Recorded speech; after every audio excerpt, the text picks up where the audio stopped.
Now, we're studying the representation theory of the loop group, but in this kind of categorified sense, where we're replacing the loop group by some version of its algebra of functions, and we're looking at representations of this algebra of functions. And what we have been studying up till now this week, the geometric Langlands program, from this point of view, is the geometric Langlands program is a kind of global or automorphic aspect of this representation theory. So rather than studying just some random representations of the loop group, we're studying the representations that appear in terms of functions on the moduli space of bundles.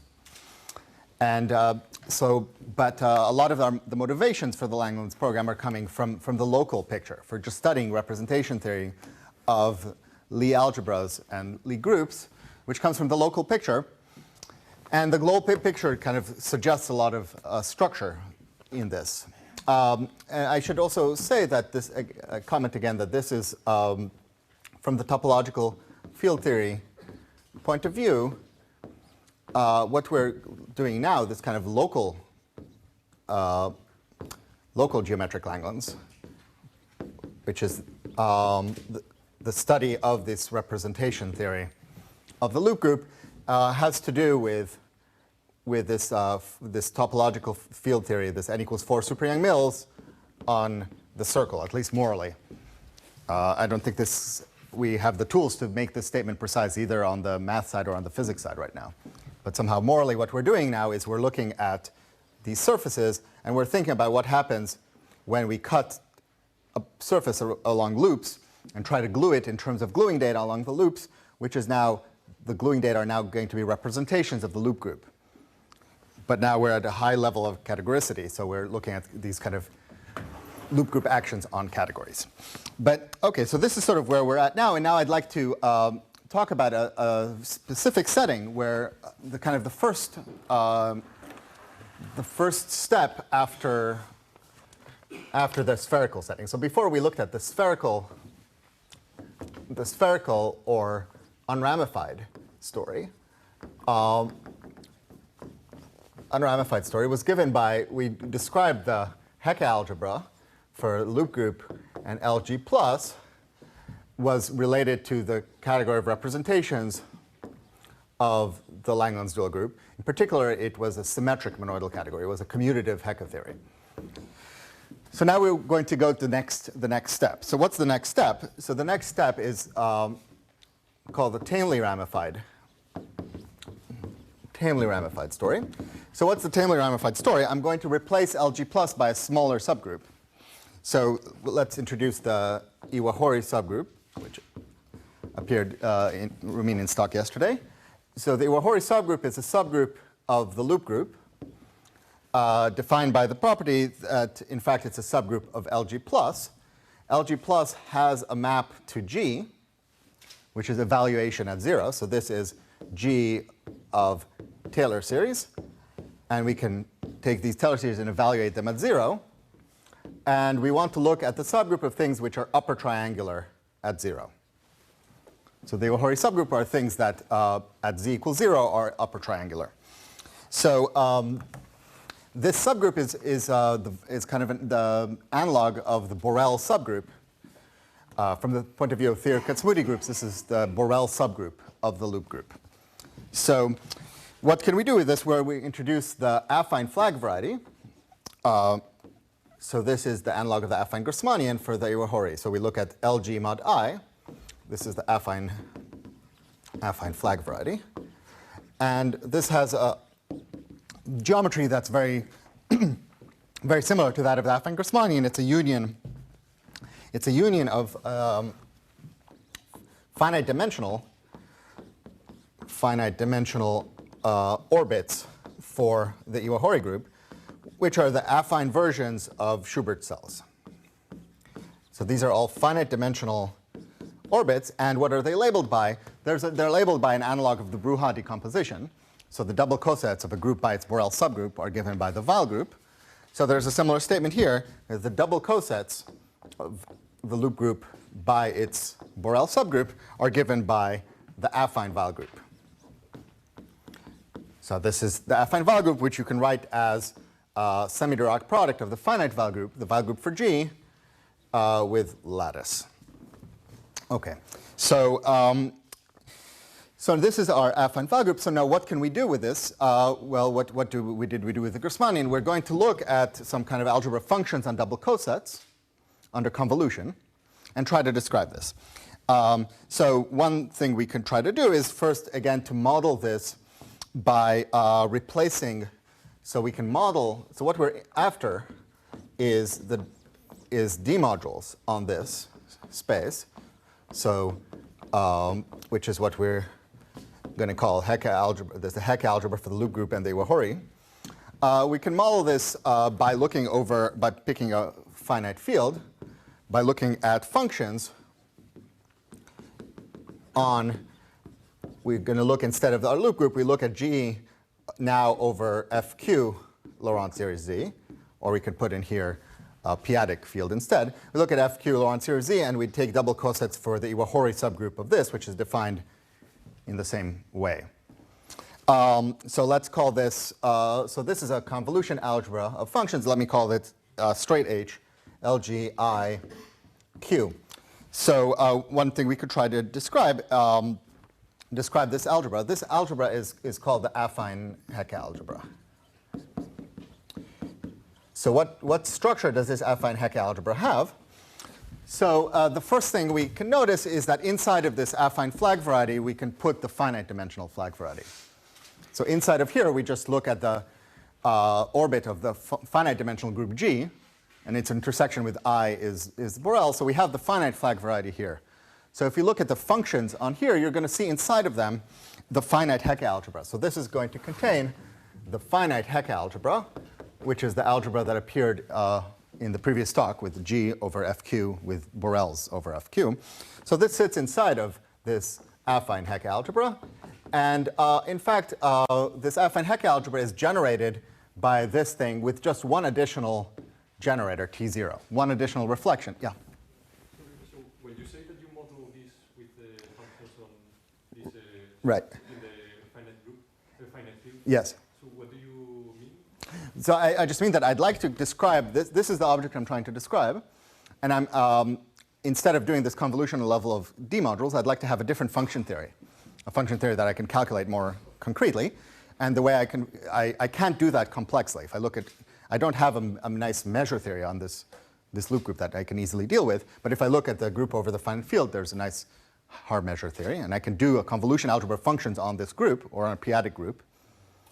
And this is what is classically done in representation theory. And I can look at the subalgebra of some class of functions, on smooth functions on this group, which are bi-invariant and have convolution, under convolution product.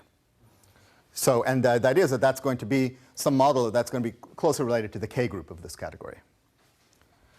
So if you want to get exactly this, it's a K group of this category with a little more decoration. So it's called mixed structure. But you can get exactly this algebra as some kind of K group for this. OK, so so the point is that this algebra is generated by just one more generator, and they still satisfy the exact same relations. So the Ti plus 1 and the Ti minus q equals 0, where I is now, in the SLN case, is now going from 0 to n rather than from 1 to n. And they satisfy braid relations. So this is a quotient of the group algebra of the affine braid group. So the affine braid group is defined just like the finite braid group, but with one extra generator, except that we don't impose this equation anymore. We just impose the braid relations for our T's. So the idea is that this Hecke algebra, LGI, is a categorical version. It has kind of generators, but let me not specify in what sense there, but it has objects, T sub I, that satisfy the relations of the affine braid group, but no longer this kind of equation. So in particular, this monoidal category, particularly it's not commutative, unlike the spherical case, and it's a kind of categorical version of the affine braid group. An action of this category, in particular, will give you an action of the affine braid group. So when we're looking at representation theory with tamely ramified representation theory, so whatever things this thing acts on, this is some geometric version of representations of the affine braid group. Okay. So now what we'd like to do is describe what this Hecke algebra should look like. And so how do we figure out so I'd like to give a Langlands dual description for this. So let me remind you that in the spherical case, the Hecke algebra of LG with LG plus was related to the space of, well, this was representations of the dual group, except for some extra derived structure that I've kind of been sweeping under the rug, and it'll become actually more clear in a few minutes. But I wanted to think of this as some kind of coherent sheaves. What is a representation of the dual group? I could think of a representation of a dual group as a vector space, in other words, a sheaf on a point with an action of the dual group. So this is the same as point mod G check. Oh, so a coherent sheaf on a point with G check symmetries just means a vector space with an action of G check. Okay, so now what's our Langlands dual description for the affine Hecke algebra, or this thing, maybe you should call this affine Hecke category. So first of all, what's our geometric space? We're going to look at where is this supposed to appear?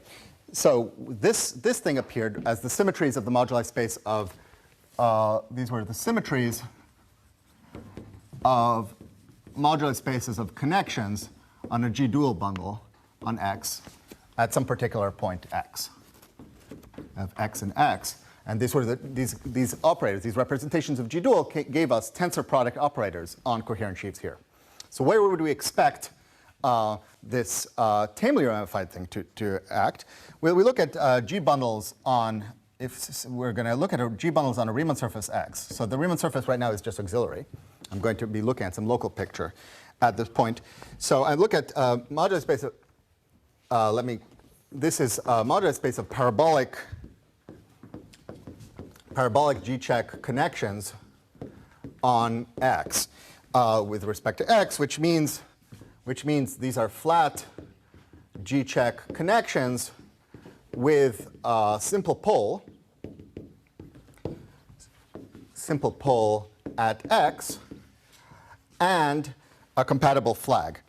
And a flag, so we have a flat G-check connection P, and we have a flag in the fiber of P at X, which is compatible with the connection, compatible with the residue of the connection, or preserved by the monodromy of the connection. So this is the space of Langlands parameters in the tamely ramified situation. We're going to take a point and look at connections that are allowed to have a singularity at this point, but we pick a little more structure. Then we pick a flag in the fiber at this point, which is preserved by the local monodromy. Okay. So this is supposed to be some kind of global picture, but I'm not interested right now in a global picture. I just want a local picture. What's the local data? The local data at a point X. Well, the local data that I get is something like that. Well, what do I have? I have a pair of a flag. So let me write this way. So I have pairs like this, where B is a flag. So this is the set of Borel subgroups of the dual group, and N is an element in the Lie algebra of B. So N is an element of the Lie algebra of the dual group, which is contained in B. So why is this the local data? So really the local data is this thing up to the action of G check, we're looking at our bundle. So we have a bundle on our surface. We have a point. We take the fiber of the bundle at that point. That looks like a copy of G. And we've picked a flag inside of it. A flag inside of it is a choice of a point in the flag variety. And so that's our local flag. And then, moreover, we have n, which is supposed to be the residue of my connection. I have a connection with simple pole, and I have a residue of my connection. And the condition is that this residue be preserve the flag, be upper triangular. So this is a kind of complicated way to say the cotangent bundle of the flag variety. So the cotangent bundle of G check mod B check. G check mod B check is the space of all flags in G. And, well, I'm really looking at it maybe up to the action of G check. So the map from here where you forget n is just the description of the cotangent bundle. So the cotangent bundle of flag variety is flags plus nilpotents preserving it. So this is what other geometry we have here? We have the Springer resolution.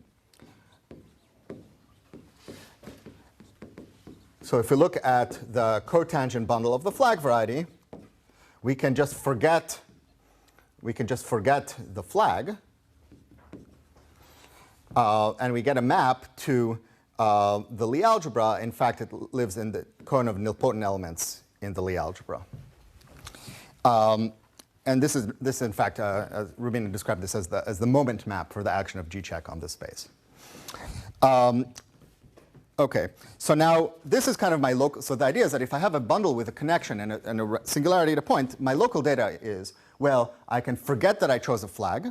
Then a connection just has a residue. So the residue is an element here, and I'm going to look at connections where residue happens to be nilpotent. So the residue lives in here, but it really only lives in here up to conjugation. If I didn't pick a trivialization of my bundle, I don't know exactly what the residue is, but just its orbit. And then I can also choose an extra structure of a compatible flag, and I get a point in cotangent bundle of a flag variety. So this is some geometric data describing, this is the local data of tamely ramified connection. And so now what we can ask is, what are the symmetries? What are the symmetries of this local data? So if we're trying to study modular space of connections with these parabolic structure, you can ask, what are the local symmetries of this space? So we're going to ask, what are the symmetries of these local data, which are points in T star. These are my local data here, but I wanted to preserve the map to the nilpotent elements into the Lie algebra. So I want something that acts on here, relative to this map. So so for this we introduce the Steinberg variety. So the Steinberg variety is, we take just the cotangent bundle of the flag variety, and we're going to look at kind of matrices that act on the cotangent bundle. So we can look at cotangent bundle cross the cotangent bundle. So functions on this would be some kind of matrices acting on functions on a cotangent bundle, but I'm going to look at the fiber product over n check. So I'm going to look at, so what does this mean? This means triples where I have n in the Lie algebra, which is nilpotent, and B1 and B2 are both flags, such that n is contained in both, in the intersection of the Lie algebras. N is contained in both. So that's this is my space, and so what do I mean by this is, the symmetries? I mean that if I look at functions on this space, so I'm going to look at Steinberg variety, and I look at coherent sheaves on this space, this carries, this is a kind of a matrix algebra. This is a family of matrix algebra over the nilpotent cone. So what do I mean by this? Remember that we explained that functions on x cross x have a convolution structure. They're just matrices, endomorphisms of functions on x.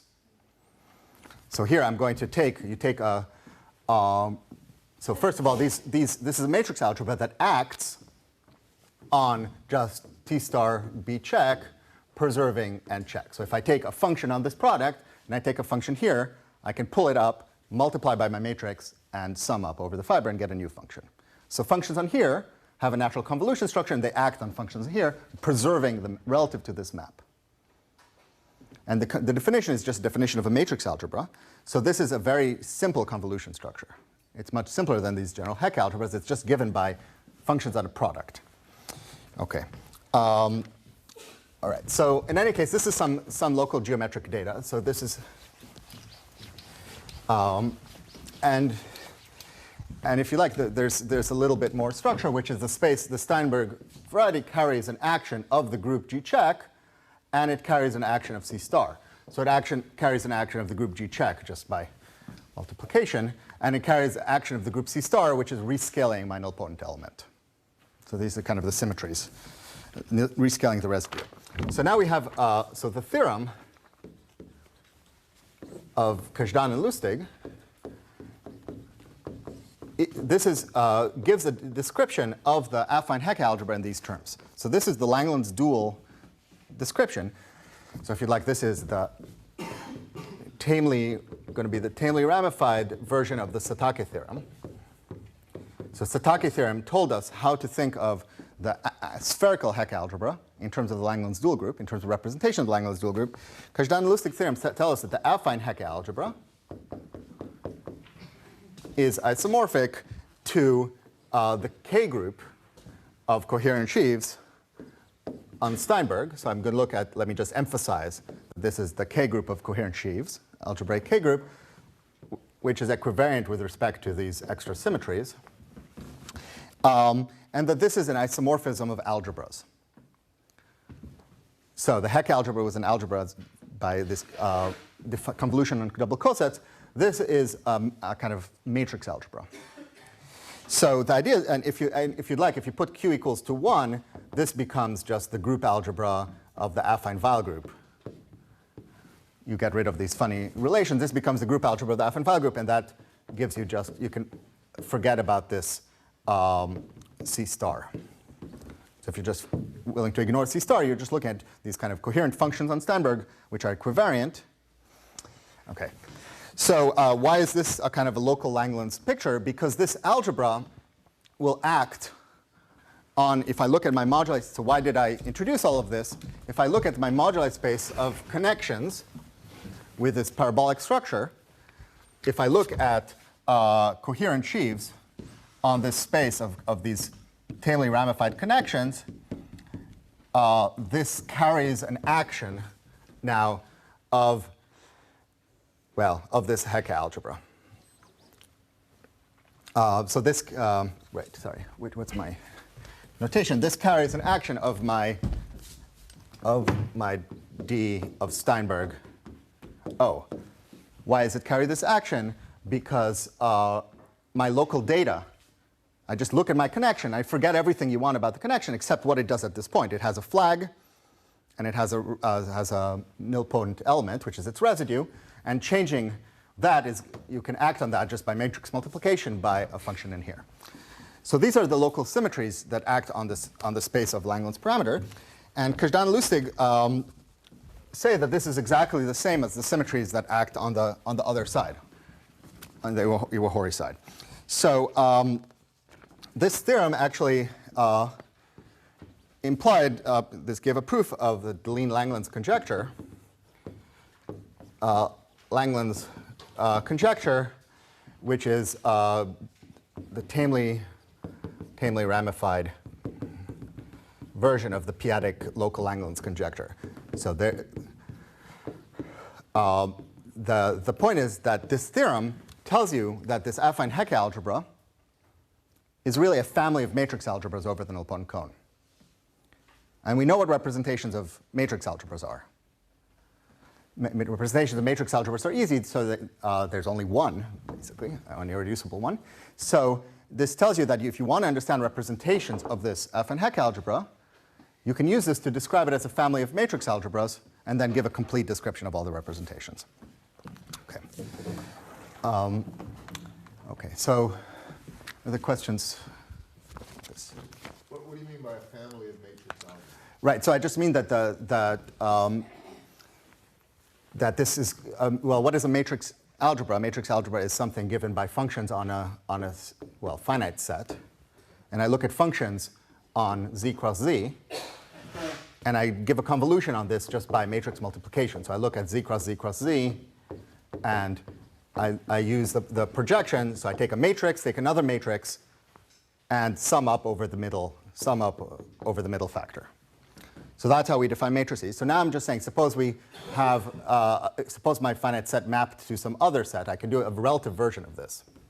I can do a version of families, so a family of matrix algebras. And the point is that we know exactly what the representations of something like this are. You just evaluated points. Exactly. So the representations of this, there's basically only one representation of this, which is functions on z. That's that's the kind of the standard representation. And so this tells us that if you give some algebra as a family of matrix algebras, over the base, its representations are labeled just by points on the base. It's Morita equivalent to the base.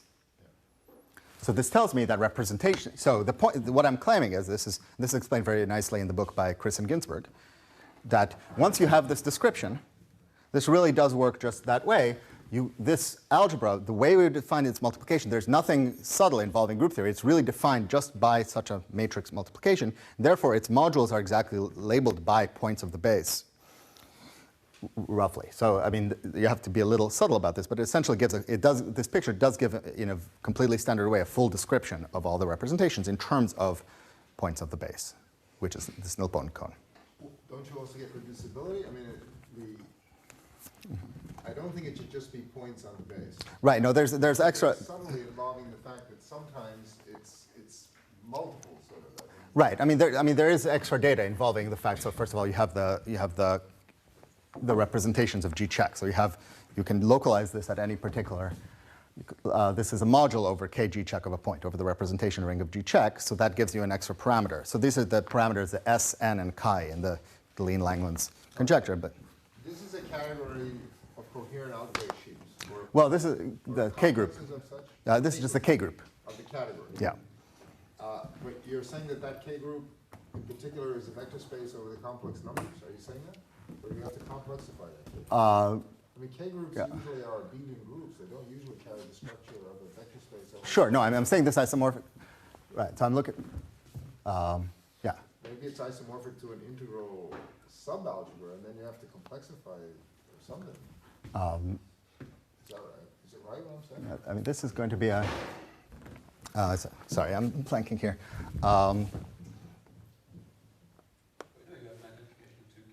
Yeah. I'm not sure I see the problem, but. I'm just saying that a K group is not usually a vector space over the complex number. Right. Sorry. So this is right. So this is so what is this thing? This is a Z of Q Q inverse. On both sides. Yeah. Okay. Yeah. All right. Okay. This is a ZQ Q inverse module. Fine. Okay. Good.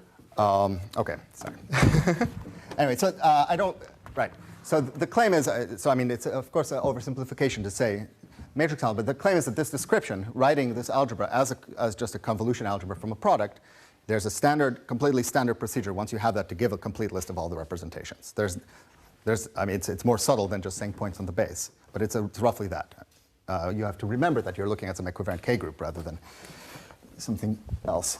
So, so this is sort of the topic of the book of Chris and Ginsberg, and this is why one of the points of this Kirchstein-Lustig theorem that we now get a complete description of all representations of this affine Hecke algebra. Okay, so now what I'd like to mention next is it's a really remarkable theorem, which is due to Bezrukavnikov, which says the same thing on the level of categories. So what Bezrukavnikov does is he gives a version of the tamely ramified, but now geometric Satake theorem. So the geometric Satake theorem told us that we have a description not just of this K group, we actually had a description of the category of this Hecke category for LG and LG plus in terms of representation of the dual group. Bezrukavnikov's theorem says that if we look at the Hecke category, this affine Hecke category, it's equivalent to the derived category of equivariant coherent sheaves on the Steinberg variety as algebras. So in other words, with convolution. So there's a little adjective that I need to put up here that I don't want to explain. There's a notion of monodromic sheaves. So there's the same issue that I was ignoring in the first hour. There's a notion about how I think, what exactly kind of D module I look at, whether I allow some twisting or not. But if I'm willing to, let's not worry about that. We have, the theorem says that the same kind of picture is true on the level of derived categories. That the derived category of D modules, which are Iwahori equivariant, so D modules on these double cosets, is equivalent to the derived category of functions on Steinberg, which are equivariant for the group under the convolution, under this matrix algebra picture. So what this theorem gives me is it gives a complete description of the representation categories. Implicitly, it tells me that if I have an action of this on a category, it can be described in terms of the geometry of the nilpotent cone, in terms of the geometry of T-star flags mapping to the nilpotent cone, because this category is a kind of matrix category over this. In particular, it tells you that any module category over this somehow sheafifies. So H, L, G, I module categories, they all live over, which means they sheafify over T-star flags. So it gives a geometric characterization of these Hecke modules. So this theorem is sort of one of the more remarkable things in the geometric Langlands program. It's a lot more involved than what we have seen up till now. In particular, this is a isomorphism of monoidal categories which are no longer commutative. So this category is some version of the affine braid group. And we're describing this version of the affine braid group in terms of the geometry of coherent sheaves on this singular variety. So this theorem, there's a lot of applications of this result, and it relates to the modular representation theory that Rubinin explained. It relates to representation theory of quantum groups. It relates to representation theory of affine Lie algebras. It's been used to prove lots of conjectures of Lustig. And so it's a really remarkable result. I don't really have time to describe much of these consequences, but one thing that you can get out of this is maybe the least interesting thing of the many applications, is that you can use this to characterize precisely what the Taylor ramified geometric Langlands conjecture should be. This should tell you that if I'm looking at moduli space of G bundles on a Riemann surface, and I have with parabolic structure at a collection of points xi, if I look at D modules on this, well, then what we know is that at each of xi, we get an action on here of this Iwahori category, this affine braid group action for every point I. We also had the actions before of the Satake category, the spherical LG plus. And what this tells you, it tells you exactly that this category we now have kind of the spectrum. We know what to put in at the ramification points. So before we had a commutative algebra and we knew where its spectrum was. Its spectrum was a space of connections. And now at the parabolic points, we kind of know what the spectrum of this algebra is. This algebra is a matrix algebra over the flag variety, over T star of the flag variety. So this tells us that this space automatically lives over, sheafifies over the space of connections on the Riemann surface which have poles, simple poles at xi and parabolic structures. So it does not tell me that I have this equivalence, but it does tell me that one side kind of lives over the other side. One side naturally sheafifies over, and it enables me to make a conjecture that says that I have an equivalence of these categories compatible with the actions of the corresponding Hecke algebras. So this acts at every point xi by just changing the parabolic structure at that point. It's purely kind of pointwise operator. You just change the parabolic structure of the connection at this point. And these are these more complicated convolution operators. So this is the tamely ramified geometric Langlands conjecture. OK, so great. So we can make more conjectures. So maybe that's not so convincing. I want to point out that this theorem of Bezrukavnikov actually implies the tamely ramified geometric Langlands conjecture in a special setting. So if you, just like we pulled the trick when we passed from the Satake category to something global on P1, the same kind of thing, you can use Bezrukavnikov's theorem to prove, so this theorem actually implies the tamely ramified geometric Langlands in a very simple setting, perhaps, which is on P1 with tame ramification at the point 0 and infinity. So, so what's the point? If I look at this moduli space of G bundles on P1 with parabolic structure at 0 and infinity, this looks like the loop group. So what's my picture? I have P1, I have 0 and infinity. I'm going to describe this as a quotient of the loop group, but now I have a flag here and a flag here. So this looks like a loop group quotient by two Iwahori subgroups, kind of one that extends up and one that extends down, which is kind of combinatorially opposite to the picture we had before, which was LG mod I mod I. So let me now, and in fact, what is the space of connections? This is, so just to be concrete here, what is the space of parabolic bundles with connection here? It's something very simple. I give you what is a connection on P1 with poles at 0 and infinity? Well, it's given by a monodromy. That's why it's good to have these poles, otherwise it wouldn't be so interesting. So I have a monodromy, which is an element of the dual group, and I have parabolic structures at this point and this point, so I have two flags.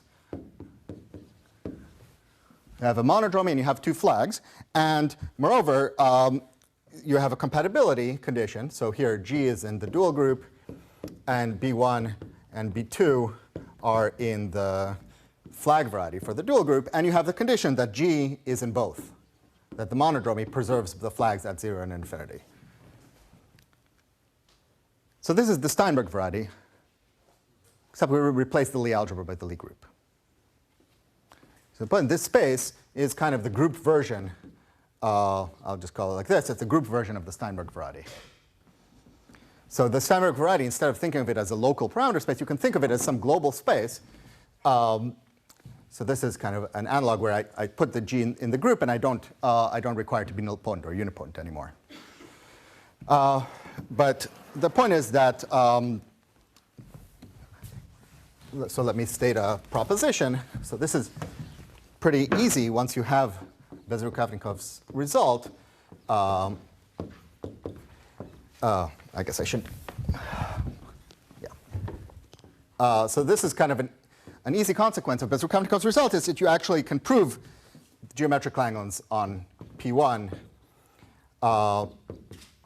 P1, 0, infinity. This is equivalent to the derived category of connections, well, of this group-valued Steinberg.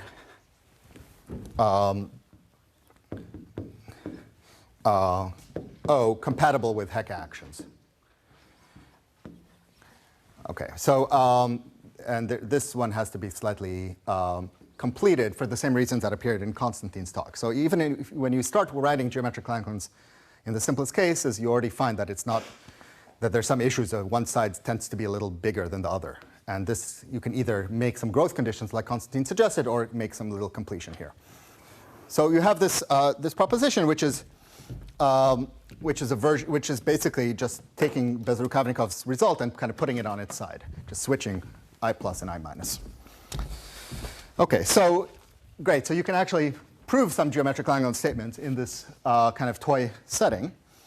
So what is this good for?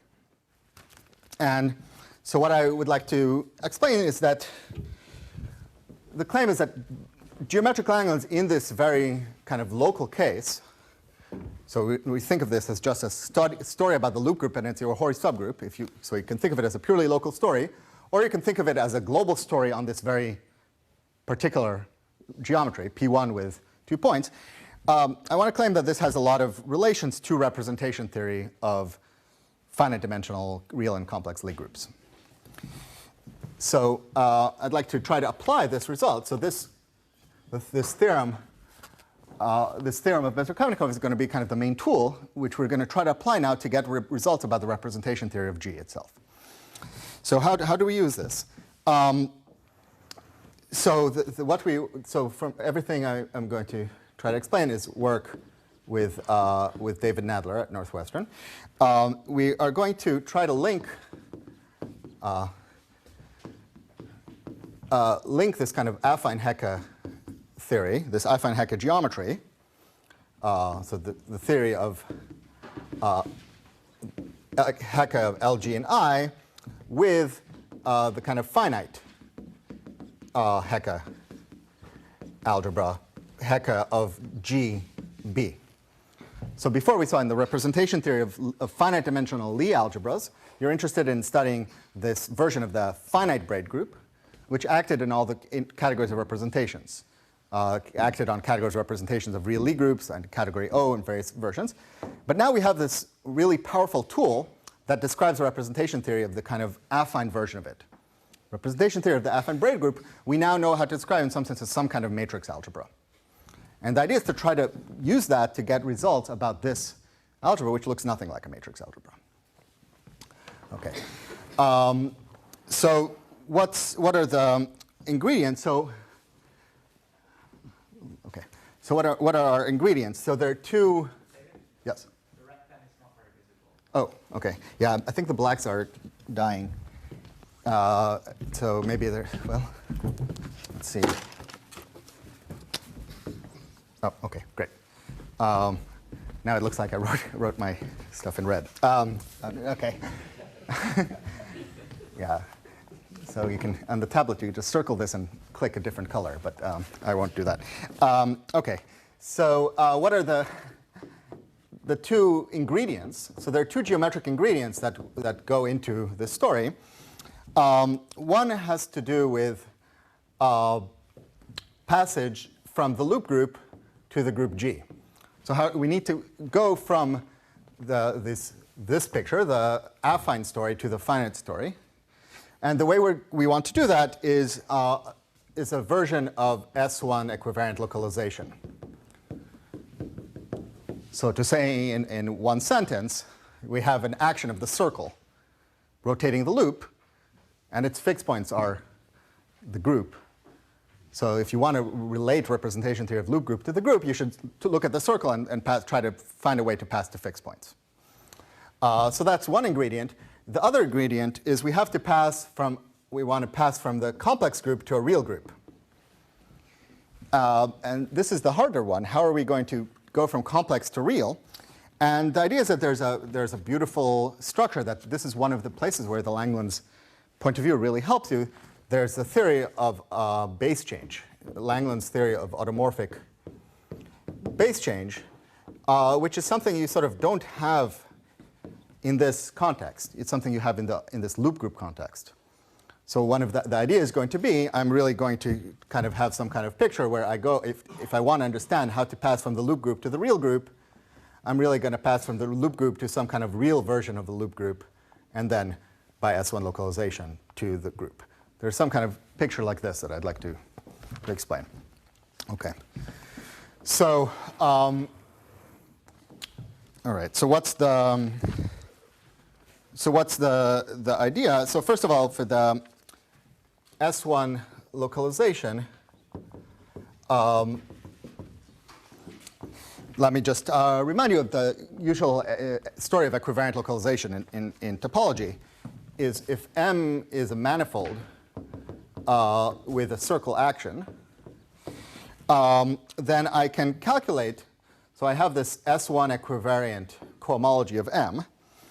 So I can look at cohomology, S1 equivariant cohomology of M, which means I take cohomology of M and I quotient out by S1 in kind of a smart way. So I can do this homotopical quotient by S1. So maybe Borel construction. I don't know how many lines it's supposed to be, so let's keep it at that. But the cohomology of the quotient is a module over cohomology, S1 equivariant cohomology of a point, which is the cohomology of the classifying space, which is CP infinity, and so polynomials over some generator U in degree 2. Okay, so to a space, I can look at its equivariant cohomology, and it's a module over this polynomial ring. And the kind of equivariant localization story says that if I look at the localized cohomology,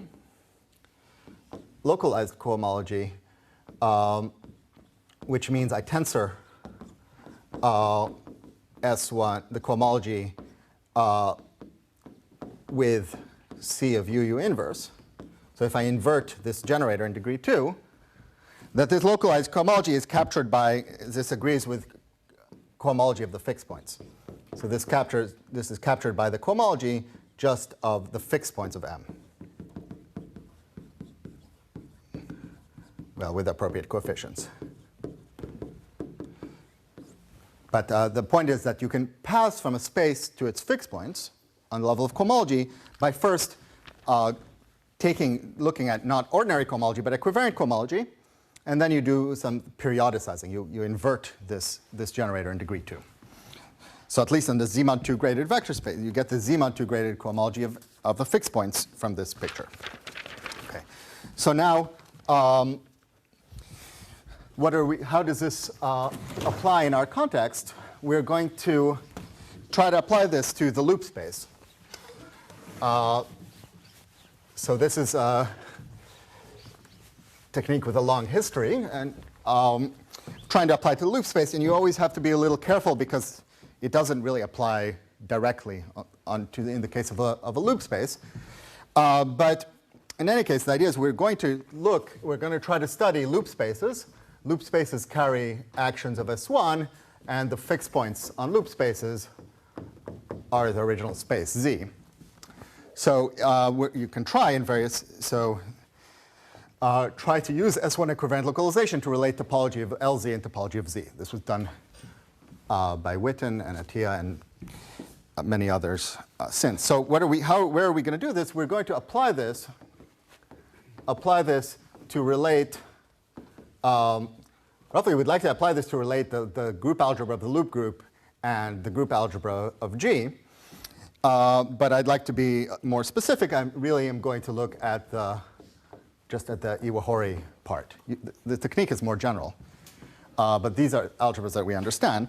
So one claim is that you can do the equivariant localization not just on equivariant cohomology, but on categories of D modules. So you can take this story of equivariant localization and you can lift it to the categorical world. And you can do it for categories of D modules. So let me state one version of this, which says that if you look at this derived category, and there's always some adjective floating around which is monodromic, which I've been ignoring. I'm looking at this derived category of LG mod I minus. So that's my Bun-G of P1 with 0 and infinity. So this is kind of the version of the Iwahori-Hecke algebra that we're using. You look at D modules on this space.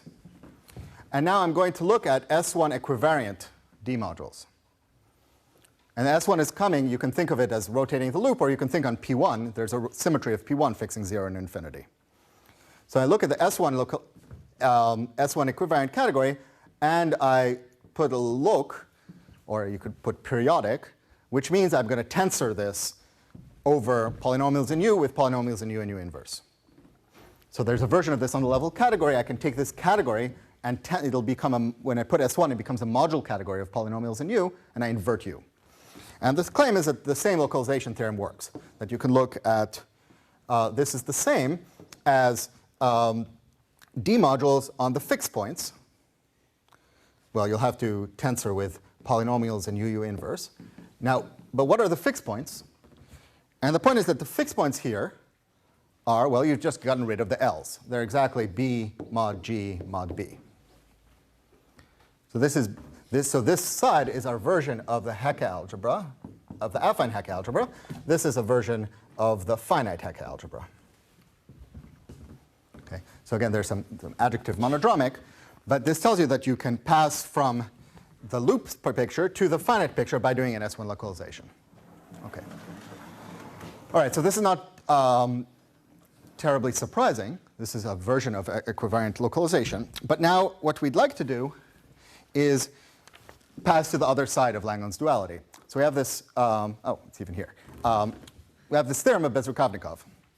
And it tells us that this Hecke algebra relates to coherent sheaves on Steinberg. Now we know that we pass, if we do this S1 localization, we get from this to the finite Hecke algebra. So now you can ask what happens on this side. So formally, this is an equivalence of categories. So if you like, you get an action of S1 on here. So you can do the same formal categorical procedure and ask what happens. Now, or another way to think of that is we thought of Steinberg as some kind of space of connections on P1. And you can again think of rotating P1. So there's an S1 action. But it's a little funny because this is a finite dimensional complex algebraic variety, or mod G check. So it doesn't look like a loop space. This side really looks like some kind of a loop space. That's this thing. So the question is, what happens when you do this equivariant localization? What do you get here? Okay, so and this is where derived algebraic geometry comes to the rescue. So what you find is that okay, so in fact, the Steinberg variety, this nice finite dimensional variety, mod G check, is in fact a loop space. It's a loop space. Another word for this is called inertia stack. It's a loop space in the sense of derived algebraic geometry. So maybe I won't try to explain derived algebraic geometry in the next 2 minutes. But the idea is that in derived algebraic geometry, we have a version of a loop, a circle, which is given by, this is really a simplicial set.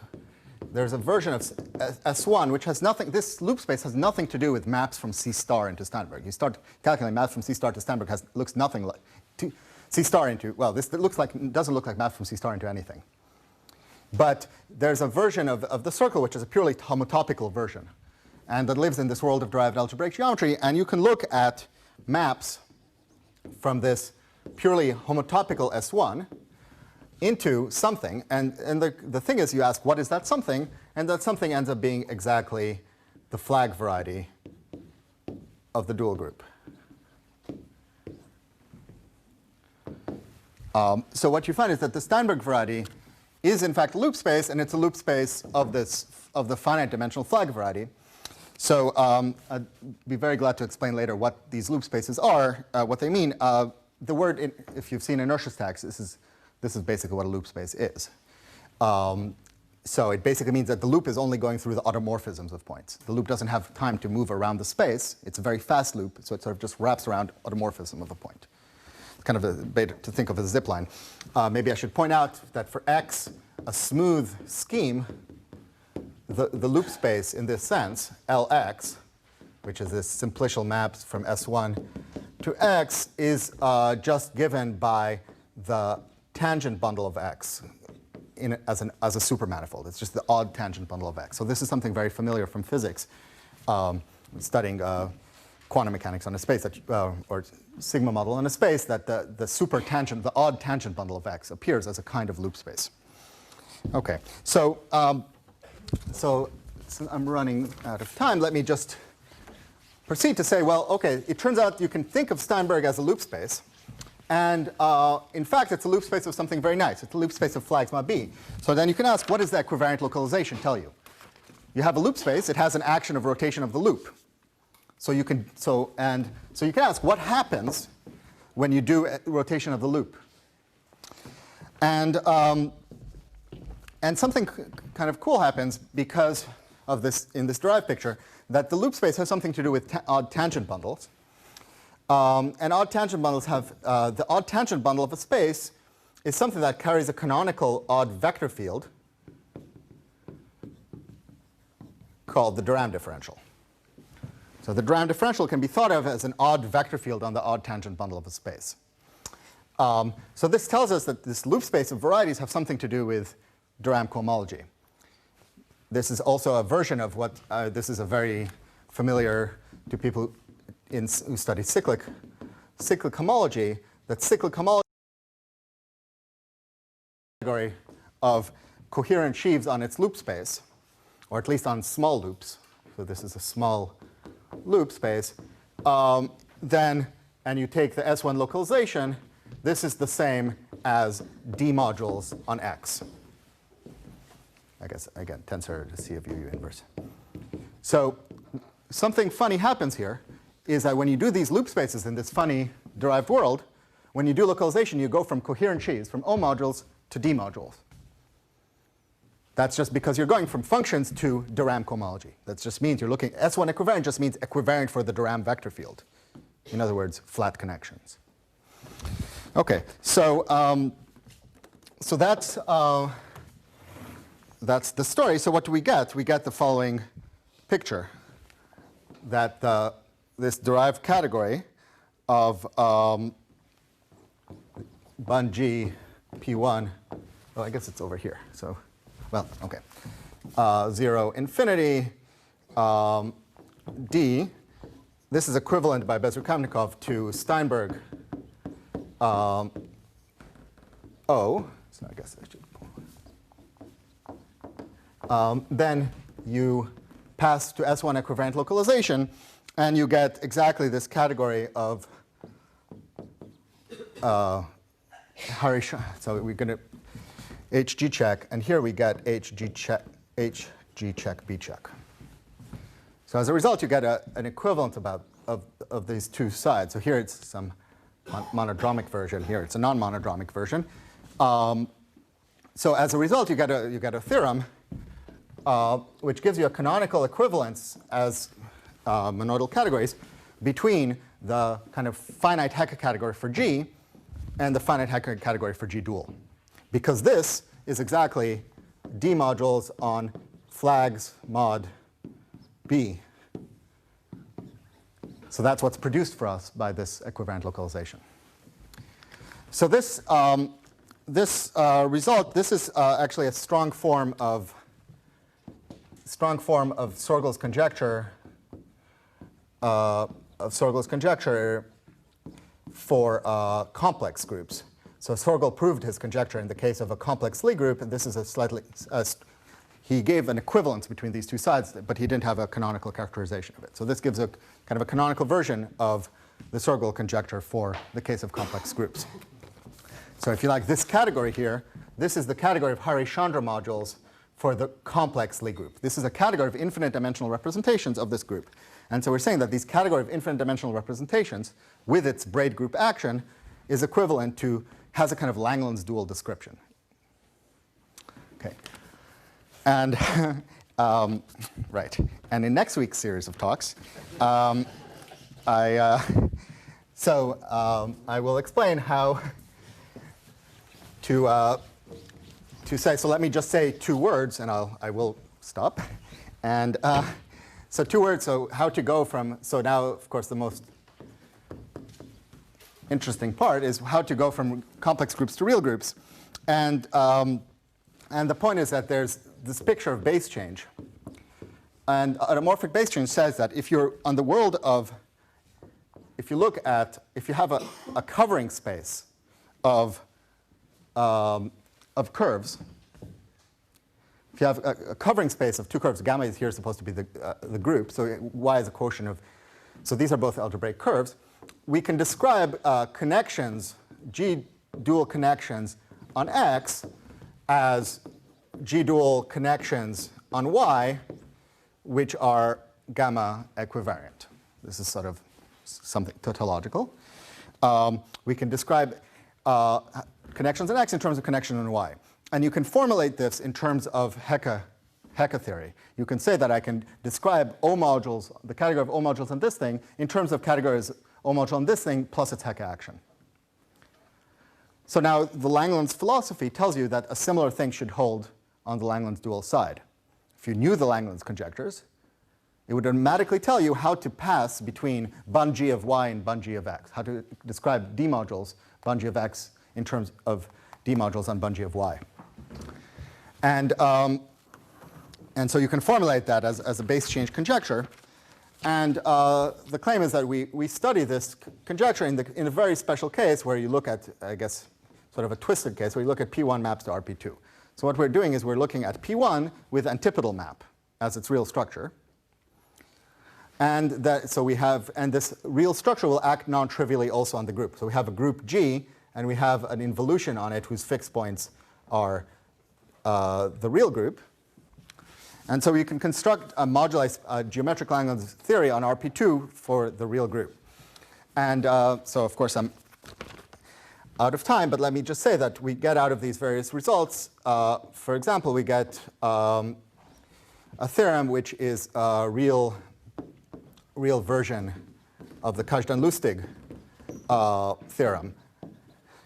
The Kazhdan-Lustig theorem that was up there before, which is a theorem describing the affine Hecke algebra in terms of Langlands dual data, which is, this theorem is an affine version of Vogan's character duality. So Vogan's Vogan's real local Langlands theorem, which described the K groups, we can get a version, in fact a loop version of his theorem, purely canonically using from this geometry. And we can also deduce Sorgel's conjecture if from base change, can prove that these base change in this very particular situation would imply Sorgel's conjecture. We don't know how to prove this general base change, but we do know how to prove it on the level of K groups. And we know how to prove it in some particular situations. So this gives us kind of a program of how to understand the real local Langlands conjecture by first doing the complex local Langlands, taking a base change and taking S1 localization. And I'm glad to keep discussing this with whoever has the energy afterwards. Thank you very much.